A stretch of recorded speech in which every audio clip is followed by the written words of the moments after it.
ሻሎም ሻሎም ሻሎም ቅዱሳን ቤተሰብ እግዚአብሔር አምላኽ ፍቁራት በአምላኽ ከመይ ጸኒሕኩም አናኹም ሰላዓዲኔ ሎም ድማ ነዚ መዓልቲ ዝኸውን ቃል ህይወት ክንካፈሊና እዚ ዝበለጸ ቃል ዝበለጸ መዓልቲ ንካፈለሉ ፕሮግራምና እዩ ንጎንጎ ይድወርድ ኣብተናትና ቻነል አቲኹም ሰብስክራይብ ላይክ ግበሩ ኮሜንት ጻሕፉ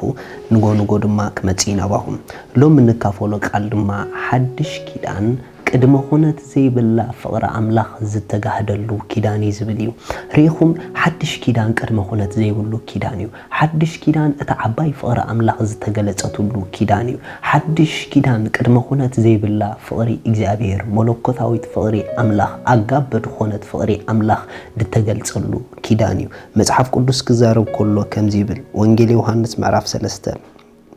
ጥቅስ 16 አምላኽ በተሐደ ወዱ ዘአመነ ኩሉ ናይ ዘለዓለም ህይወት ምእንቲ ክረክብ እምበር ከይጠፍእሲ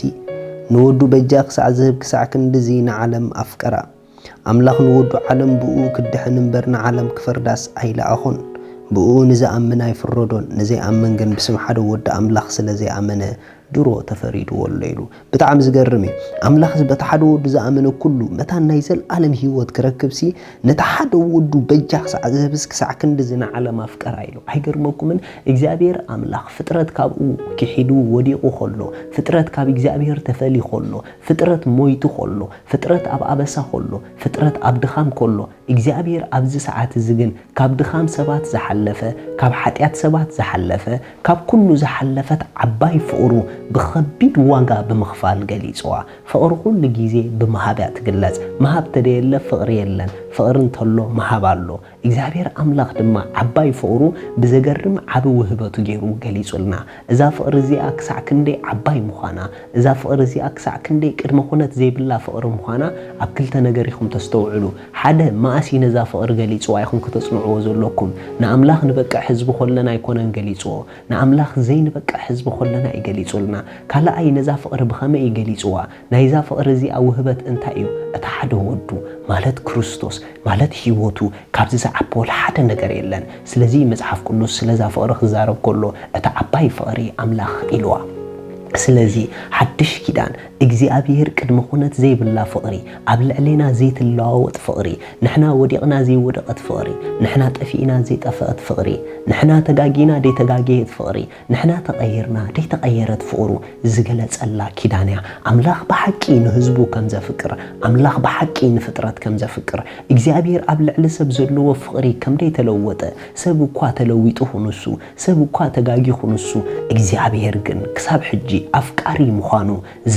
ጸሉን ዝተጋህደሉን ኪዳን ሓድሽ ኪዳን እዩ ስለዚ ሓድሽ ኪዳን ፍቅረ አምላኽ ዝተገለጸሉ ኪዳን ንፍቅረ አምላኽ ተስተማቕረሉ ኪዳን ኣብ ፍቅረ አምላኽ ከኣትነብረሉ ኪዳን እዩ መጽሐፍ ቅዱስ ክዛረብ ከሎ ሮሜ ምዕራፍ 5 ከምዚ ይብል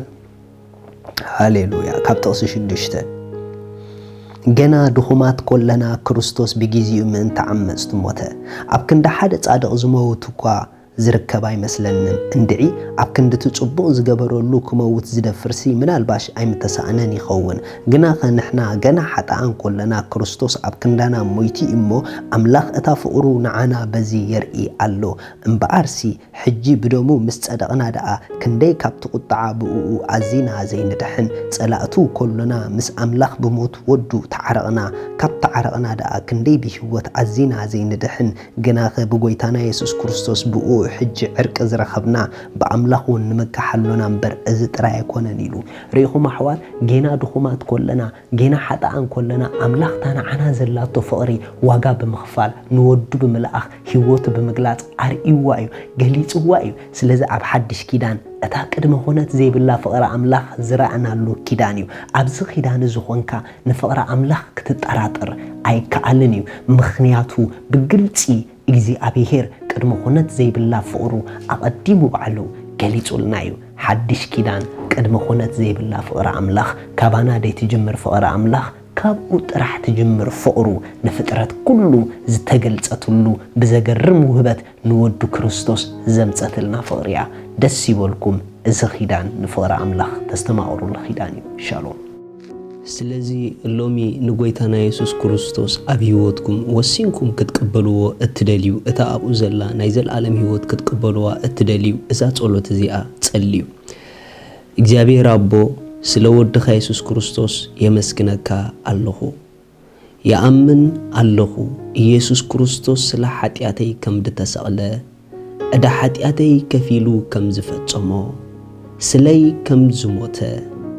ብሳልሰይቲ መዓልቲ አምላኽ ካብ ሞታት ከም ዘተንስኦ ኣብ የማን አምላኽ ከም ዝተቐመጠ يأمن الله ኢየሱስ ክርስቶስ ናይ ህይወተይ ጎይታ እዩ ኢየሱስ ክርስቶስ أملاخي مدحانيين إيو كابزا ساعات نكريستوس بمقبالي حدش فترات ولود أملاخ كوين اللخو منفس قدوس بشم يسوس بأمنت ناوشت أي يقبلك اللخو آمين زي أتصلوا دتصلوهم بتحمقوا حقوسكم بزيب تحت زلو أدراشانا كونتاكت قورنا يخوم سدليكم حاجز كن لأخلكم هنا شالوم